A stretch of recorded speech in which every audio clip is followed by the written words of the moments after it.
Hello students, welcome to शिक्षा classes. My self आशीष और आज का हमारा टॉपिक है अरिथमेटिक प्रोग्रेशन।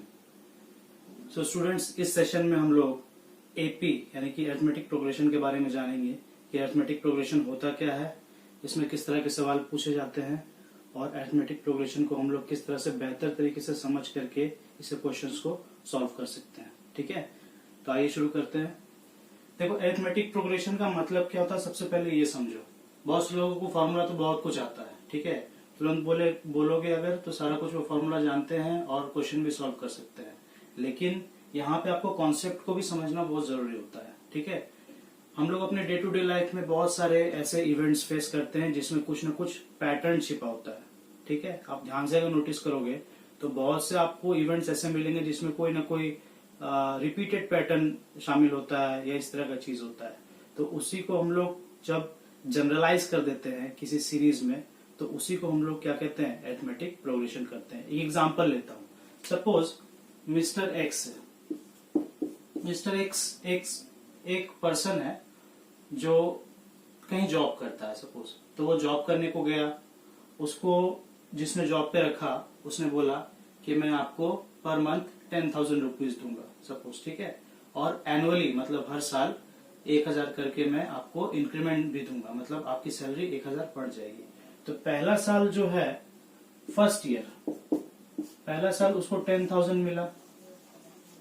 ठीक है, सेकेंड ईयर क्या होगा, उसको 1,000 बढ़ के मिलेगा, मतलब कितना हो जाएगा, 11,000 मिलेगा। अच्छा, नेक्स्ट थर्ड ईयर जब आया तो उसको 1,000 और बढ़ेगा, तो 12,000 रुपीज मिलेगा। ठीक है, ये अमाउंट है। तो आप देख रहे हो, इसमें आप क्लियरली देखो, 10 के बाद 11 हुआ, 11 के बाद 12 हुआ, तो आपको एक पैटर्न दिखाई दे रहा है। अगर मैं बोलूंगा फोर्थ ईयर, तो आप इजीली बोल सकते हो कि सर फोर्थ ईयर में 13,000 मिलेगा। ठीक है, तो इसी पैटर्न को जब हम लोग जनरलाइज करके बोलेंगे तो हम लोग एक अरिथमेटिक प्रोग्रेशन उसको बोलेंगे। ठीक है, तो अरिथमेटिक प्रोग्रेशन बेसिकली होता क्या है, जब एक नंबर सीरीज आपको दिया जाएगा, ठीक है, अब वो नंबर नेगेटिव पॉजिटिव भी हो सकता है, कुछ भी हो सकता है, लेकिन उसमें एक फिक्स पैटर्न होगा जिसमें आगे वाला नंबर पीछे वाले नंबर से माइनस करोगे और फिर सेकेंड वाले को थर्ड वाले के बीच का डिफरेंस जब निकालोगे तो मतलब हर एक टर्म में जो है डिफरेंस एक बराबर होगा। तो उसी को हम लोग क्या कहते हैं, अरिथमेटिक प्रोग्रेशन कहते हैं। ठीक है, तो आई होप ये आपको कॉन्सेप्ट समझ में आया होगा कि अरिथमेटिक प्रोग्रेशन किसको कहते हैं। अब हम लोग आते हैं कुछ और एग्जाम्पल्स की तरफ। ठीक है, देखो चैप्टर बहुत इजी है, मार्क्स स्कोरिंग है। कोई भी आप एग्जाम दो, कॉम्पिटिटिव एग्जाम दे रहे हो या स्कूल का एकेडमिक्स एग्जाम दे रहे हो, तो अरिथमेटिक प्रोग्रेशन से क्वेश्चन बनते हैं और बहुत ही आसान क्वेश्चन होते हैं। आराम से आप सॉल्व करके फुल मार्क्स इसमें गेन कर सकते हो। ठीक है, तो अगले क्वेश्चन की तरफ हम लोग बढ़ते हैं। जैसे एग्जाम्पल लिख लेते हैं, ठीक, काफी सिंपल से एग्जाम्पल लेते हैं। 2, फिर ये बॉक्स बना हुआ है, बॉक्स में क्वेश्चन मार्क है, फिर ये 26 है। ठीक, तो अभी मैं आपको बताया ये एक अरिथमेटिक प्रोग्रेशन दिया हुआ है, इसको मैं आपको वैल्यू बताना है कि क्वेश्चन मार्क की जगह पे क्या आएगा। तो अभी मैं आपको बताया कि हर एक टर्म के बीच का जो डिफरेंस होता है अरिथमेटिक प्रोग्रेशन में, वो क्या होता है, एक समान होता है। तो हम लोग इसको कैसे कैलकुलेट कर सकते हैं, एनी आइडिया? एकदम सिंपल है। सपोज इसको एक्स मान लेता हूँ, देखते ही तो ये आंसर आपके माइंड में आ जाना चाहिए। अगर नहीं आ रहा तो कैसे सॉल्व करोगे ये बता देता हूँ। सपोज मैं इसको x मान लेता हूँ, तो x से 2 का जो डिफरेंस है वही तो 26 से x का भी डिफरेंस होना चाहिए, मतलब इन दोनों के बीच का जो डिफरेंस है वो एक समान होना चाहिए। ठीक है, इसी को अरिथमेटिक प्रोग्रेशन कहेंगे। तो ये 2x बन जाएगा, ये 28 बन जाएगा इधर जाके, तो x कितना आ जाएगा, 28/2 यानी कि 14, यानी कि इसके जगह पे हम लोग क्या लिख सकते हैं, 14 विल बी योर आंसर, ये लिख सकते हैं।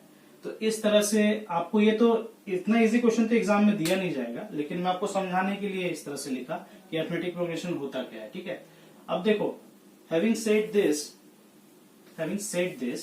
अब अरिथमेटिक प्रोग्रेशन में कुछ स्टैंडर्ड टर्म्स है जिसको आपको जानना जरूरी है, नहीं तो एग्जाम में आपको क्वेश्चन दिया रहेगा, आपको समझ नहीं आएगा क्या बोल रहा है क्या नहीं बोल रहा है। सपोज एक सीरीज है A1, A2, A3, A4 ... इस तरह से। तो ये जो पहला वाला जो है A1, उसको हम लोग क्या कहेंगे, फर्स्ट टर्म। क्या कहेंगे, फर्स्ट टर्म कहेंगे। अच्छा, ये जहां तक जा रहा है, सपोज n तक जा रहा है, तो इसको nth टर्म कहेंगे। आई होप ये आप लोग परिचित हो पहले से ही। और जो डिफरेंस होगा सबके बीच का, जिसको हम लोग कॉमन डिफरेंस कहते हैं, ठीक है, कॉमन डिफरेंस सी डी से डिनोट करते हैं, उसको हम लोग सिंपली डी भी बोल सकते हैं, ठीक है। जो कॉमन डिफरेंस है उसको सिंपली डी भी बोला जाता है। तो ये कुछ बेसिक टर्म्स आपको जान के रखना है, ताकि क्वेश्चन में मैं जब यूज करूंगा तो आपको कंफ्यूजन ना हो। और इंटरमीडिएट स्टेप्स भी आप जंप कर सकते हो एग्जाम्स, अगर आप कॉम्पिटिटिव एग्जाम्स की तैयारी कर रहे हैं तो ये सब चीज आपको जान के रखना है, ठीक है, कि तुरंत तुरंत क्वेश्चन सॉल्व हो। अब एक बहुत इंपॉर्टेंट क्वेश्चन मैं आपको यहाँ पे सॉल्व कराऊंगा, तो आपको कॉन्सेप्ट पता चलेगा, लेकिन उसके पहले मैं आपको एक फॉर्मूला बता देता हूँ, ठीक है, जो कि बहुत इंपॉर्टेंट है जानना। और वो फॉर्मूला ऑलमोस्ट लगभग हर क्वेश्चन में लगता है मिला जुला करके। वो फॉर्मूला होता है Tn equal to a plus n minus 1 into d. Formula ये है। ये फॉर्मूला किसके लिए है? ये फॉर्मूला किसी भी अरिथमेटिक प्रोग्रेशन के nth टर्म को जानने के लिए या फिर फाइंड आउट करने के लिए होता है, ठीक है। तो ये फॉर्मूला में बेसिकली देखो, Tn का मतलब हुआ nth टर्म को क्या लिख सकते हैं हम लोग, फर्स्ट टर्म प्लस ब्रैकेट में n, जो n की वैल्यू है, माइनस 1 इंटू डी, ठीक। अब इसमें देखो ये तो एक इक्वेशन के जैसा है ये फॉर्मूला। अगर इसमें कोई दो चीज है तो तीसरी चीज हम लोग निकाल सकते हैं, दो या तीन चीज दी है तो तीसरी चीज या चौथी चीज हम लोग निकाल सकते हैं। तो ये फॉर्मूला आगे चल के बहुत काम आने वाला है। जैसे कि मैं आपको एक क्वेश्चन अभी कराऊंगा, उसमें आपको पता लग जाएगा। तो क्वेश्चन है, और ऐसे क्वेश्चन ही एग्जाम्स में आपको आते हैं, ठीक। तो देख के कंफ्यूज नहीं होना है, घबराना नहीं है, क्वेश्चन बहुत आसान होता है, बस आपको कॉन्सेप्ट समझ लेना है। How many 2-digit numbers are divided by 3? How many 2-digit मतलब दो संख्या वाली numbers are divisible by 3? ठीक है, ऐसा क्वेश्चन कुछ दिया हुआ है। तो पहले तो क्वेश्चन को आपको समझना होगा। How many 2-digit numbers are divisible by 3? ऐसे कितने 2-digit numbers है जो 3 से पूरी तरह से डिवाइड हो जाते हैं। तो अब ये नहीं कि गिनने लगो, ठीक है, ऐसे तो पूरा टाइम निकल जाएगा आपका, और ऐसे करना भी नहीं है। तो सबसे पहले मेरे को ये बताओ कि फर्स्ट टर्म क्या होगा। फर्स्ट टर्म 3 होगा? नहीं होगा। क्यों? क्योंकि यहाँ पे 2-digit बोला हुआ है, ठीक है। तो पहला जो 2-digit नंबर है जो कि 3 से डिविजिबल होता है वो क्या हो जाएगा, 12 हो जाएगा। 3 4 जा 12, 3 जा 9, तो 9 तो लेंगे नहीं, 12 लेंगे। उसके बाद दूसरा 15 होगा, तीसरा 18 होगा, इस तरह से चलते जाएगा। कहां तक जाएगा? 100 के नीचे ही रखना है अपने को। क्यों? 100 कर देंगे तो 3-digit नंबर हो जाएगा, इसलिए ये 99 तक ही जाएगा। अब देखो, ये फर्स्ट टर्म हो गया, ये वाला लास्ट टर्म हो गया, ठीक। और इन दोनों के बीच का डिफरेंस कितना हो जाएगा? ऑब्वियसली 3 हो जाएगा, क्योंकि डिविजिबल बाय 3 बोला है। तो यहाँ पे कुछ दिमाग ही नहीं लगाना है, कॉमन डिफरेंस क्या हो जाएगा? 3 हो जाएगा, ठीक है। तो इसको कैसे करेंगे? आपको बोला हाउ मेनी 2-digit नंबर्स, तो मान लेते हैं कि वो n है, तो tn कितना है? 99 है। nth टर्म तो 99 है, ठीक है। ये आपको मिल ही गया सीरीज से, ये क्लियरली एपी बन रहा है, इसमें तो कोई किसी को डाउट नहीं होना चाहिए। तो a plus n minus 1 into D, ये मेरा फॉर्मूला में इस तरह का आ जाएगा। nth term equal to a plus n minus 1 into d. अब इसको सॉल्व कर लेंगे। 99 minus 12 equal to 3n minus 3, तो ये 87, ये माइनस हो क्या आएगा 87, और 3 इधर जुड़ जाएगा, यानी कि ये 90 होने वाला है इवेंचुअली। तो आप देखो n की वैल्यू कितनी हो जाएगी, 90 डिवाइडेड बाय 3, यानी कि 30। तो 30 विल बी योर आंसर। यानी कि ऐसे कितने नंबर्स हो गए जो 3 से डिविजिबल होते हैं 2-digit वाले? 30। अब इसी क्वेश्चन को मैं अगर चेंज कर दूं, ठीक है, ध्यान से सुनना, एक ही क्वेश्चन में 2-3 तरह के क्वेश्चन करा सकता हूं, ठीक है, और आपको एग्जाम में भी इसी तरह दिया जाएगा, तो आपको इसी तरह से समझ के करना है। अब इसी क्वेश्चन को मैं चेंज कर दूं, यहाँ पे 2-digit की जगह पे क्या लिख दूं, 3-digit लिख दूं, ठीक है, 3-digit नंबर। अब देखो पूरा चेंज हो गया। आप कहोगे सर कैसे चेंज हुआ? 3-digit नंबर तो 12 होगा ही नहीं, पहली बात।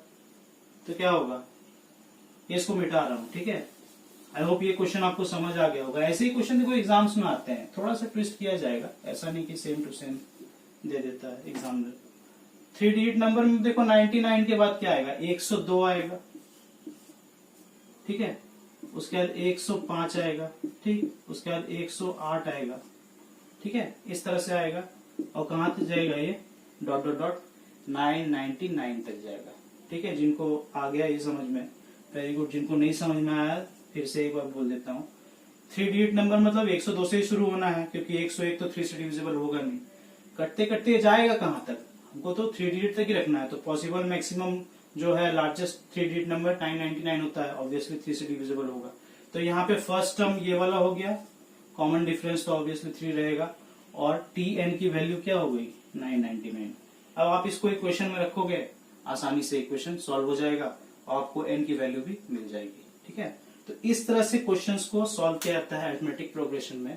आई होप आपको कॉन्सेप्ट थोड़ा बहुत भी क्लियर हुआ होगा। अगर अच्छा लग रहा है तो प्लीज इसको लाइक और सब्सक्राइब कर देना, ठीक है। काफी मेहनत लगती है ऐसे वीडियोस को बनाने में, और आगे चल करके हम लोग इसमें काफी कुछ पढ़ने वाले हैं। अभी तो मैं आपको एक सिंपल सा कॉन्सेप्ट दिया, ये कॉन्सेप्ट क्लास ही है बेसिकली। आगे चल के मैं और भी इंटरेस्टिंग क्वेश्चन और डिफिकल्ट हार्ड क्वेश्चन को इजी तरीके से बताने की कोशिश करूंगा। और अभी सम वाला भी अपना जो है एक पार्ट आएगा, जिसमें सम ऑफ n टर्म्स का जो आता है वो आएगा, ठीक है। तो उस पर भी क्वेश्चंस कराऊंगा। आई होप आपको आज का सेशन अच्छा लगा। Thank you so much.